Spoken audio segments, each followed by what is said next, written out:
প্ৰাক্তন সভাপতি প্ৰাক্তন মন্ত্ৰী যথেষ্ট গোসাইনগৰ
এতিয়াও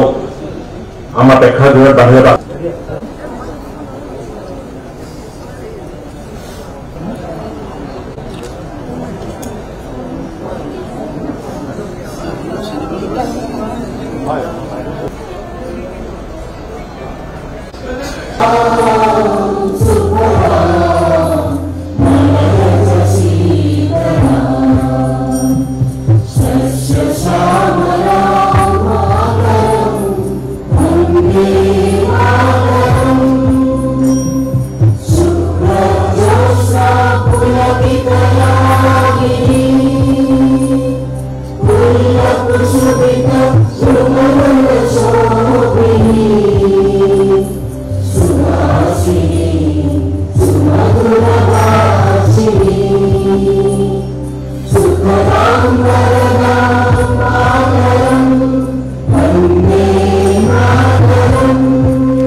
ৰাষ্ট্ৰীয় স্বয়ংসেৱক সংঘৰ একনিষ্ঠ সেৱক সমাজ সংঘ পিতৃ বিনেশ্বৰ গোহাঁই আৰু মাতৃ বহুমাই গোহাঁই সুযোগ্য সন্তান এইগৰাকী সমাজ সেৱকে প্ৰৱেশিকা পৰীক্ষা উত্তীৰ্ণ হোৱাৰ পাছত 1942 চনত ৰেচন কাৰ্ডত অৱশ্যে হিচাপে চাকৰি কৰি সেই চাকৰি এৰি কানপুৰ হাইস্কুল বৰ্তমান কানপুৰ উচ্চতৰ মাধ্যমিক আৰু বহুমুখী বিদ্যালয়ত সহকাৰী শিক্ষক হিচাপে সেৱা আগবঢ়াইছিল।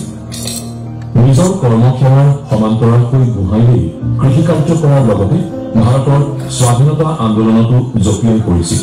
যাৰ বাবে গোহাঁইয়ে মুক্তিযোদ্ধাৰ তাম্ৰপত্ৰ লাভ কৰিছিল। তাত অৱতীৰ্ণ হৈ অঞ্চলটোৰ উন্নয়নৰ বাবে শ্ৰীমন্ত শংকৰদেৱ সংঘৰ একনিষ্ঠ সেৱক ৰূপে গোহাঁইয়ে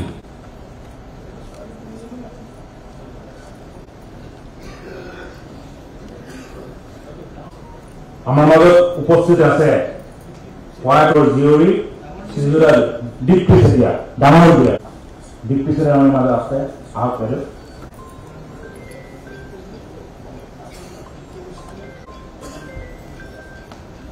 আমাৰ মাজত উপস্থিত আছে পয়াত দিলীপ শইকীয়া ডাঙৰীয়া। গতিকে আমি প্ৰশস্তি পত্ৰখন প্ৰদান কৰা প্ৰাক মুহূৰ্তত বিচাৰিছো।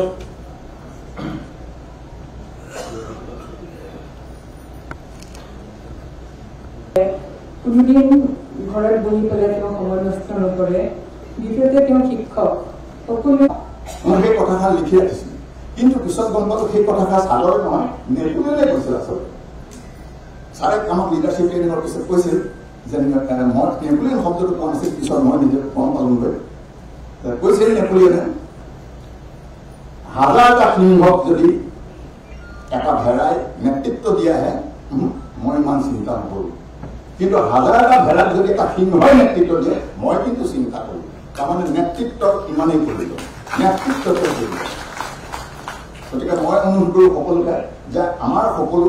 ৰাজনৈতিক পলিটিচিয়ান হ'ব নালাগে, ষ্টেটছমেন হওক, যেনেকৈ গোহাঁই ছাৰ ষ্টেটছমেন আছিল, জাতিটোৰ কাৰণে চিন্তা কৰিছিল, think of the next generation, আৰু সাহসৰে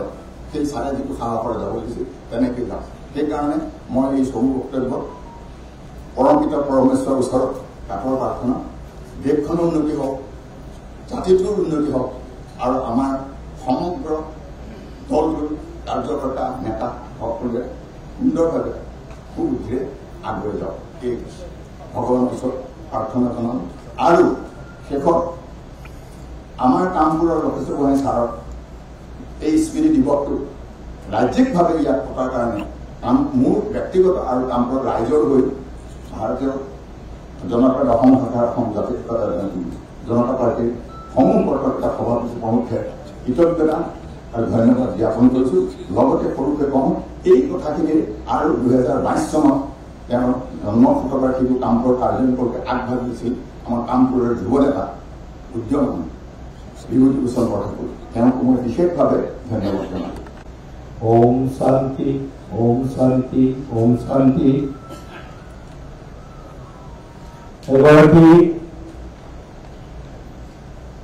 প্ৰচণ্ড দেশপ্ৰেমিক,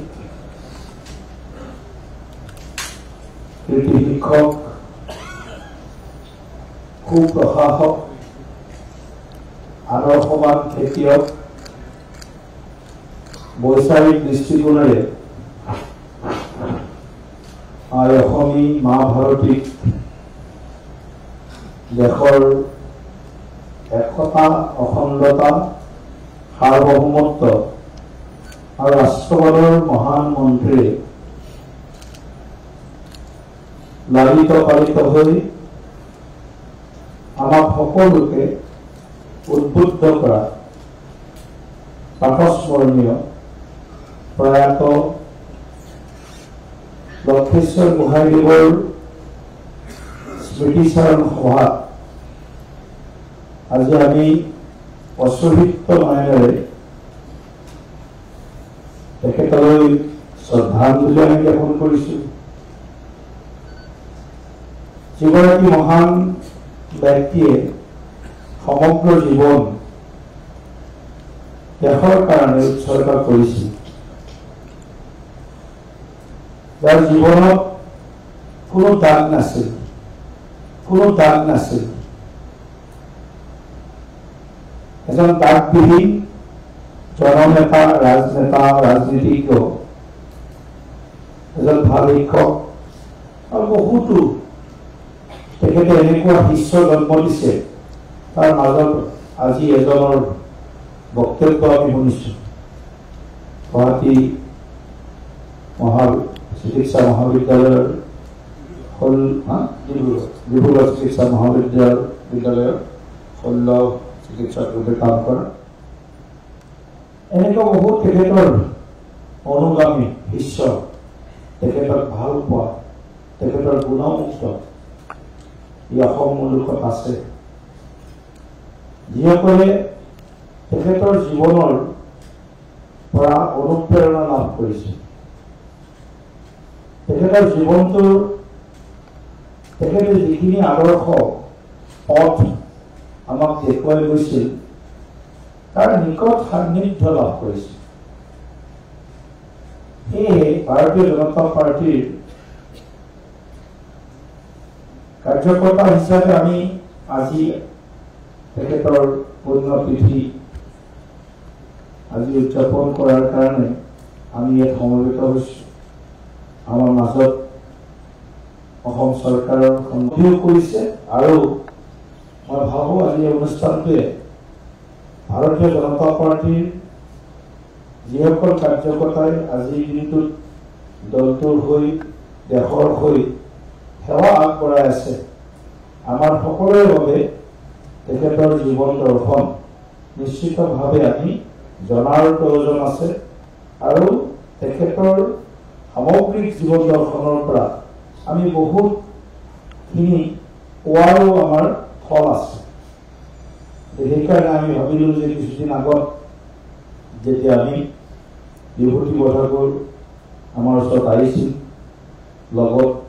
মই মাতিছিলোঁ যে গোহাঁইদেৱৰ সুপুত্ৰ দিলীপ গোহাঁইদেৱক তেখেতৰ লগত আজি 4-5 মাহ আগত এটা সৰু আলোচনা হৈছিল। চাওক, আমি অগপ বুলিয়েই নহয়, মিত্ৰ দলৰ প্ৰতি মিত্ৰতাৰ ধৰ্ম ভাৰতীয় জনতা পাৰ্টীয়ে পালন কৰি আছে। শক্তি সামৰ্থ্য থকাৰ পিছতো আমি আমাৰ চৰকাৰ পূৰ্বৰ চৰকাৰ কওক বৰ্তমানৰ চৰকাৰ কওক কেন্দ্ৰত কওক দিছপুৰত কওক দিল্লীত কওক দিছপুৰত কওক আমি তেওঁলোক মিত্ৰতাত থাকিয়ে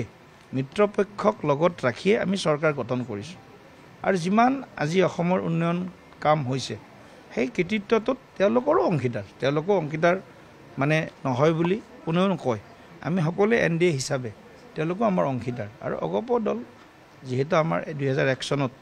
তেওঁলোকৰ লগত আমাৰ প্ৰথম মিত্ৰতা হৈছিলে তাৰ আগত ক'ৰবাত কেতিয়াবা হৈছিল যদিও অনানুষ্ঠানিকভাৱে কিবা বুজাবুজি ইত্যাদি হ'ব পাৰে কিন্তু আমি অগপৰ লগত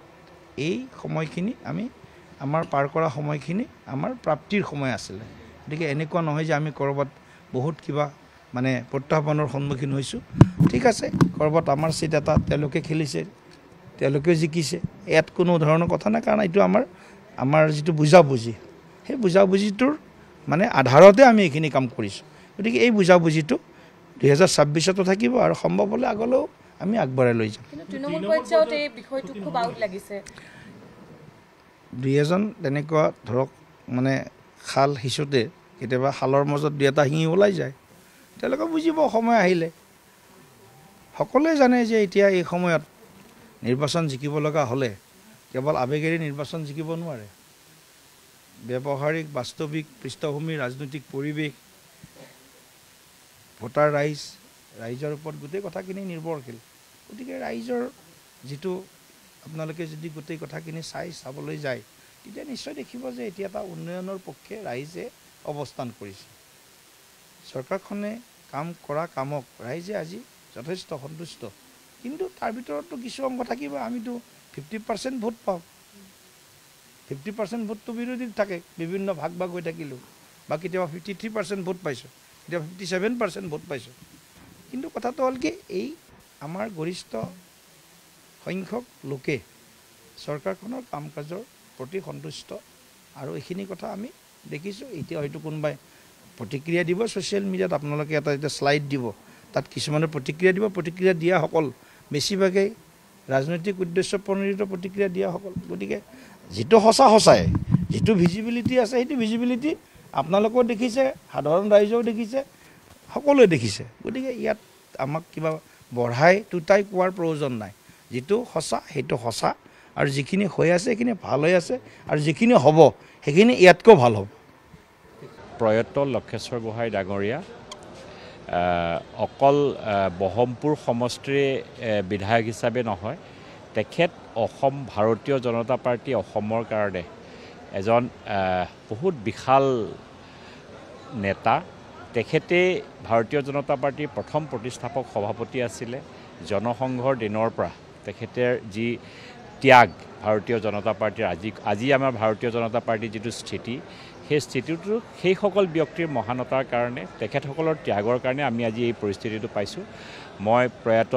লক্ষেশ্বৰ গোহাঁইদেৱক আজিৰ এই স্মৃতিচাৰণ সভাত তেখেতক সোঁৱৰিছোঁ তেখেতে কৰি থৈ যোৱা অৱদান অসমবাসীয়ে কেতিয়াও পাহৰিব নোৱাৰে বহমপুৰবাসী বা কামপুৰবাসীৰ কথাটো সুকীয়াই তেখেতে কামপুৰত বহুতখিনি কাম কৰি থৈ গৈছিলে আৰু 1968 চনত তেখেত বিধায়ক আছিলে বহমপুৰ সমষ্টিৰ পৰা তাৰ পাছত বহু বছৰৰ পাছত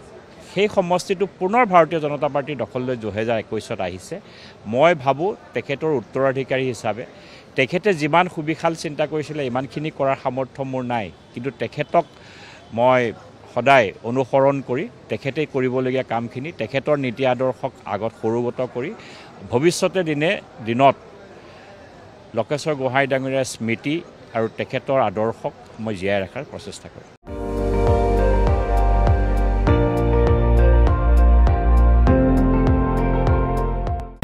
আপুনি চাই আছে ND24 সৰ্বশ্ৰেষ্ঠ নহয় সৰ্বোত্তমৰ দৌৰ